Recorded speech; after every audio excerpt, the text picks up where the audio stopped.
First at noon, we're following breaking news. Another political foe of President Trump has been indicted. New York Attorney General Letitia James was indicted in the Eastern District of Virginia on one count of fraud after a mortgage fraud investigation. Now, James won a civil fraud case against the president, his adult sons, and his real estate business after a judge found them liable for fraud for inflating the value of their properties and ordered Mr. Trump to pay $355 million in penalties. Now, this comes 2 weeks after former FBI Director James Comey was charged, accused of lying to Congress. Comey pleaded not guilty yesterday. Meanwhile, tensions are rising on Capitol Hill, with lawmakers still at odds over how to reopen the federal government. Food banks across the country are gearing up to help furloughed federal workers who are going without pay. Jared Hill has more from Washington. Food banks across the country are stocking up, bracing for higher demand, with hundreds of thousands of federal workers and contractors going without pay. Anytime someone suddenly doesn't receive a paycheck that they're expecting for their house and their livelihood, it can really cause a lot of stress. This motion is not agreed to. Senate lawmakers once again rejected measures to restart funding on Thursday. We're in day 9. The consequences of this Democrat shutdown are very real. Democrats want to include an extension of Affordable Care Act subsidies set to expire at the end of the year. They'd rather inflict that kind of pain that the American people are experiencing right now than address the health care of everyday Americans. The congressional Democrats are holding the entire federal government hostage. During a cabinet meeting earlier in the day, President Trump threatened to cut other federal programs he says are popular with his rivals, though he didn't give details. We'll be making cuts that will be permanent, and we're only going to cut Democrat programs, I hate to tell you. The impasse is triggering headaches at airports nationwide, with air traffic control facilities experiencing an increase in sick calls. When you come to work, you get paid. If you don't come to work, you don't get paid. Thousands of air traffic controllers are among those being asked to work without pay now for over a week. Jared Hill, CBS News. And tensions are rising on Capitol Hill as arguments among lawmakers are now breaking out in hallways. If the government does not reopen by Saturday, a number of additional popular tourist destinations will temporarily close, including Washington, D.C.'s Smithsonian Museums and the National Zoo. In the meantime, about 70,000 Hawaii federal workers are believed to be furloughed with or working without pay. Essential employees such as military members, air traffic controllers, and TSA officers are still on the job, but have no idea when they'll get paid. Some who asked to conceal their identities say their paychecks should not be affected by politics.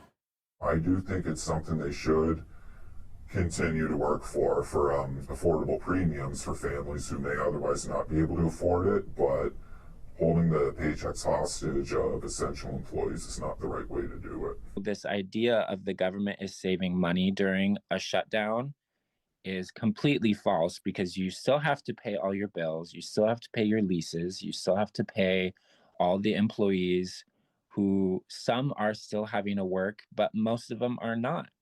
So why not allow those employees to continue providing services when you're going to have to pay us anyways? Unless Congress approves funding active duty service members, they will not receive their October 15th paychecks.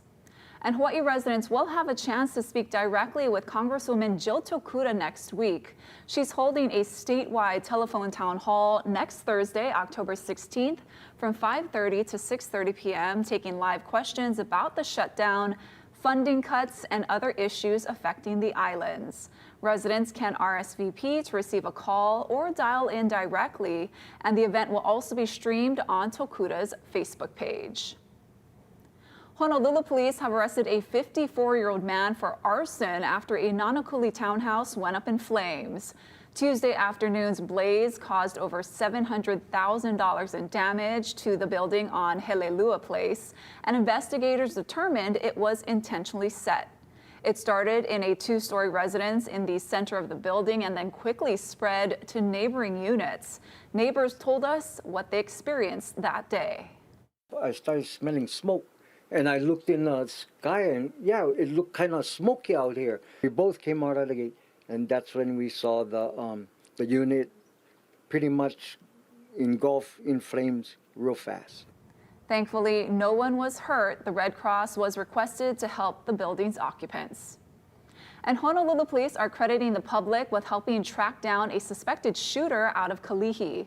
20-year-old Bryce Bruno was taken into custody at around 5:30 last night on Linapuni Street. He's accused of firing shots at a man last month. No one was hurt.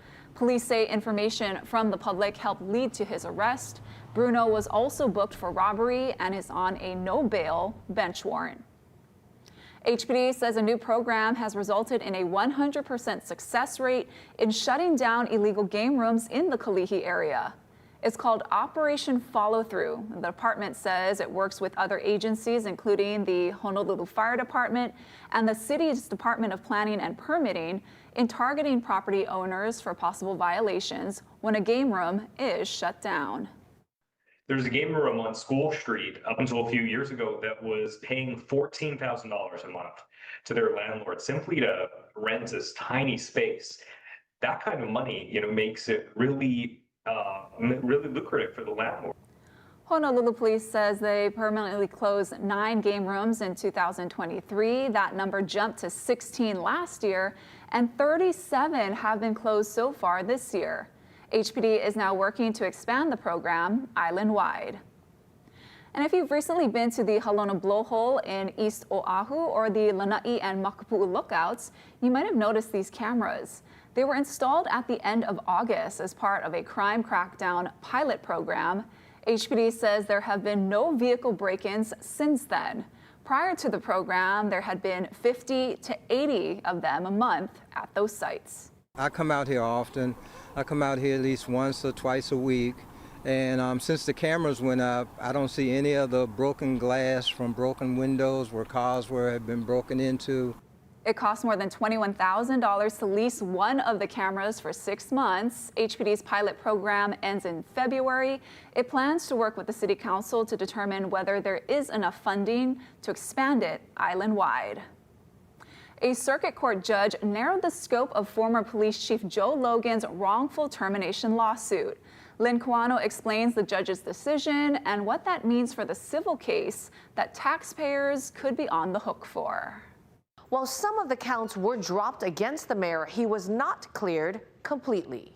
Honolulu Mayor Rick Blangiardi is no longer being sued professionally or personally for allegedly forcing Honolulu Police Chief Joe Logan to leave the department in July. Tuesday, a circuit court judge ruled Blangiardi must be dropped from 2 of the 3 counts in the lawsuit that Logan filed on July 31st, his last day at work. The court is confirming that under the law, the mayor is not the employer of the chief of police, and therefore the chief cannot bring these claims against the mayor. The first count Blangiardi was removed from, whistleblower retaliation. Logan said the mayor was pressuring him to do illegal activities, including more homeless sweeps. The second count, wrongful termination.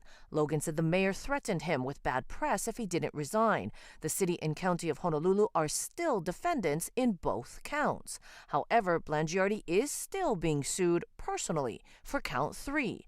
Logan claims the mayor intentionally inflicted emotional distress. We're very happy with the judge's decision because it essentially allows us to move forward on the case on the key claims that we were asserting. In other words, they were just getting clarification through the court. It doesn't change the thrust of our case at all. Logan retired after 3 years as chief. In a demand letter weeks before he filed the lawsuit, he asked for payment for the remaining 2 years of his term plus $250,000 for a total of just over $784,000. In a statement to H&N Investigates, a city spokesperson said they appreciate the court's decision and the time and attention the court spent on the matter. The city attorneys are now focused on the remaining claims in the case, which they said are without merit.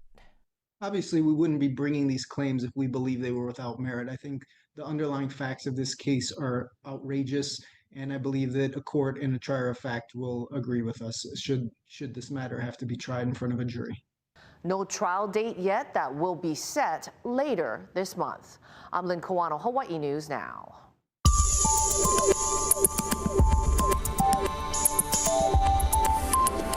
Aloha on this Thursday. That light wind weather pattern is going to continue, so it's going to be fairly dry to start the day, but as the day progresses, because of these light winds, we'll get some clouds and a few spotty showers around the mountains. The winds will be running slow, and that means it might be a little foggy again, just like yesterday.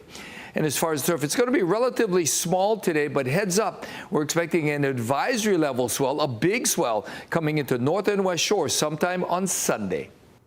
Thank you, Guy. A historic peace deal between Israel and Hamas is one step closer to becoming a reality. Now, if it holds, it will mean the end of fighting after more than 2 years of war in Gaza. Erica Brown has more details from the White House. Celebrations erupted in Tel Aviv's Hostage Square at the news of a deal between Israel and Hamas that could lead to an end to the 2-year war and bring all Israeli hostages, both living and dead, home. We are fighting for that moment for 2 years and 2 days, 734 days, to bring about the release of our loved ones.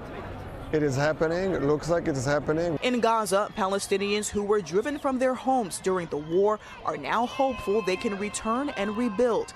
The plan calls for Israel to pull back troops from parts of Gaza and then for Hamas to release the hostages. In Egypt, Israel and Hamas signed a deal Thursday in what the White House calls phase 1 of a peace plan proposed by President Trump. We ended the war in Gaza and really, on a much bigger basis, created peace.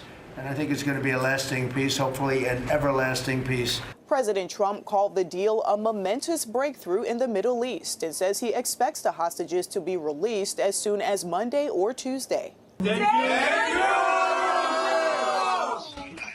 you. The president spoke with Israeli hostage family members earlier in the day. The one woman talked about her baby. Her baby's 25 years old, but, you know, to her, it's her baby. And we're bringing them home. Now the president is planning a trip to Egypt to attend a signing ceremony before continuing on to Israel. Erica Brown, CBS News, the White House. Ahead on This Is Now, President Trump says he'll continue sending the National Guard to tackle crime as Democratic leaders fight the deployments in and out of court. Plus, despite the government shutdown, the feds are throwing a funding lifeline to a Hawaii air carrier. Del explains in 2 minutes.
Welcome back. Both Oregon and Illinois went to court to block the Trump administration from sending the National Guard into their cities.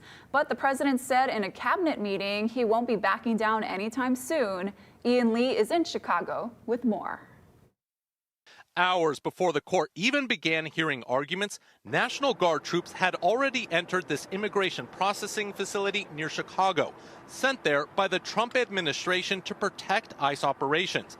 Democratic leaders have fought the deployment both in court and out. We're at a moment in which we have a federal government that has not only trampled on our Constitution, but it has declared war on American cities, and particularly Chicago.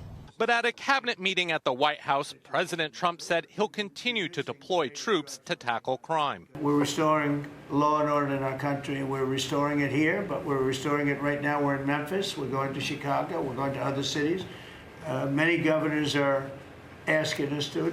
More than 20 states signed a legal challenge in Oregon asking a court to block the National Guard from entering Portland. But troops are already in Memphis, where Attorney General Pam Bondi says they're supporting local law enforcement. They were so happy to have us there. We've been making arrests left and right. So far, we made 562 arrests and seized 144 illegal guns. Illinois' governor accused the administration of militarizing Chicago. Do I also expect that they will push the law to its absolute limit, maybe even stepping over the line? Yes, and we will push back. The state calls the deployment here a constitutional crisis. Ian Lee, CBS News, Chicago. Now to a federal funding extension for Mokulele Airlines to keep flying to Molokai, Lanai, and East Maui. Daryl Huff says with or without the money, the carrier is vowing to stay in the air. Mokulele Airlines and its sister carrier on the mainland get nearly $50 million a year in subsidies to provide essential air service to rural communities like Hana, Kalaupapa, and Lanai. One big reason, air service is essential for residents with medical needs, like these two who saw the same Honolulu doctor today. It's the only way we can travel from island to island and go to the doctors or go to any place. Because of the shutdown and failure to pass a federal budget, the subsidies were going to lapse next week. Then today, the federal DOT extended the payments nationwide until November 2nd. Mokulele's parent company said despite the funding interruptions, they will continue flying all EAS routes with full scheduled services as planned. We are absorbing all operational costs during this unfunded period to ensure service continuity for the communities that depend on us. But the passengers are still nervous. I'm hearing that, they was going to stop flights from Molokai and stuff, and then, stuff we're hearing, but I found out that they're not stopping Molokai. It's not a new feeling for Mokulele passengers. Past disruptions gave the airline a poor reputation and led the state to put $2 million into a pilot project to see if an organization could coordinate with the airline and charter services to generate seats dedicated to patients and doctors. That's proved tougher than it sounds. I'm hoping that this does work out and that we take out the kinks as best as we can, and we try to do whatever we can to make this work. 6 months ago, the state announced it had awarded a contract to a respected Molokai nonprofit called Pulama Kaheke.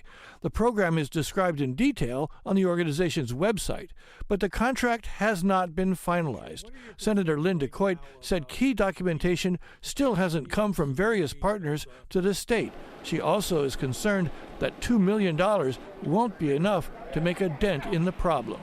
Because 4 seats can run me $120 one way versus me chartering an $8,000 9-seater one way. So this is very touchy, I think, on how fast they'll burn through this money. Meanwhile, the state has waived Mokulele's landing fees at the smallest airports to keep the airline flying if its subsidies are cut. Like all the other stories about the federal shutdown, the real impact won't be known until we know how long it will last. Reporting from Honolulu Airport, Daryl Huff, Hawaii News Now. Thank you, Daryl. Let's take a live look outside with our tower cam looking out towards the airport on this Aloha Thursday. We are so close to Friday. Guy Hagi is going to have your full forecast and a look at what's ahead for the weekend in 2 minutes.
Alert Weather with Guy Huggy. How's it on this Thursday? The light wind weather pattern continues. We're still dealing with that little bit of a band of moisture. You can see it stretching down to the south. You can see those clouds as well. Most of the rain is out over the ocean. There are some thunderstorms firing up to the north of Oahu, but over land, there's not a lot of rain. It's mostly dry this morning. But with the winds running light again today, air quality could be bad like yesterday. There could be some bits of fog around the state, as well as some afternoon clouds and a few afternoon pop-up showers. But for the better part of the day, we won't see much rain. And then late in the afternoon, we'll see those clouds building up, and that cloud buildup likely to spawn a few spotty showers. But those kinds of showers are not widespread, and they'll be clearing in the overnight hours. Now, as far as the surface, we got a little pulse rolling into the South Shore today, but otherwise nothing significant yet. We got a big swell shaping up for sometime on Sunday. It's going to be running all the way through Tuesday, and that swell coming up on Sunday will likely trigger a high surf alert for North and West Shores, likely a high surf advisory. So yesterday was pretty foggy, and I suspect that it's going to be a little bit foggy today as well. Light easterly winds come back tomorrow, and that should help clear out the air a little bit. There will be a few spotty showers, fewer showers tomorrow, a little bit of spotty shower activity again on Saturday, but we're more focused, and here's the first alert, more focused with the rain that's expected to come in from a disturbance Monday, Tuesday, and Wednesday. We're not expecting anything heavy, and those showers will favor windward sides. So again, even though we're not expecting a lot of rain, hopefully some of that rain today, Saturday, and then again on Monday will help with the drought. Thank you, Guy. Still to come, why the streets of a small town in Alabama are littered with toilet paper.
Some good news now. A small town in Alabama is getting national attention for engaging in a war of wads. Wads of toilet paper, that is. Lisa Crane takes us to the front lines of this TP war. The streets of Heflin are littered with toilet paper these days, along with many homes and businesses. It's a homecoming tradition that grew into something much bigger this year when high school seniors rolled the police department. I put a little cheeky post on Facebook, and we kind of went viral. It went all across the United States. So after that, we just kind of went back and forth, and it seems like the whole country started paying attention to it. Paying attention and paying for toilet paper. It seems people from all over want to fund the war effort. We've had so many toilet papers donated. My friends friend Bryson, he just got some from Arkansas. Actually, a woman from Arkansas sent it to him. Some people from Alaska have contacted us and donated money. Some people from Nebraska. Good. There you go. Now the high school seniors are getting some help from the OG seniors. Who do you think invented it? But me, you know. Residents at Carolyn Oaks Assisted Living gave them a crash course in the art of teepeeing. No, rolling houses, it's all in the technique, you know. And the way you roll it and technique, that'll do it, you know. And if you can do it with both hands, good luck. They learned the best way to hold a roll to get the longest unbroken paper trail. Cover up your fingers, and you want to spin it. They practiced staying stealthy, trying to walk across bubble wrap without popping the bubbles, and even got some advice on TP brands. It kind of depends on what you want, you know. If you want finesse, go with Charmin. If you just don't really care, go to Walmart. Now, I am a child of the 80s, so back in my day, I did roll a house or two, and if I remember correctly, I liked a lot of toilet paper on the ground like this. And then, let's see, just like riding a bike. And that's Lisa Crane reporting. Now take a look at this. Colorado Parks and Wildlife officers rescued a bull moose that got trapped in a canal. Crews strapped the moose's antlers to a fence to keep its head above water, then sedated the moose. Once it was asleep, officers used a crane to lift the moose out of the water. Thanks for watching This Is Now, everyone. We're going to have more news first at 4 right here on KHNL. Aloha.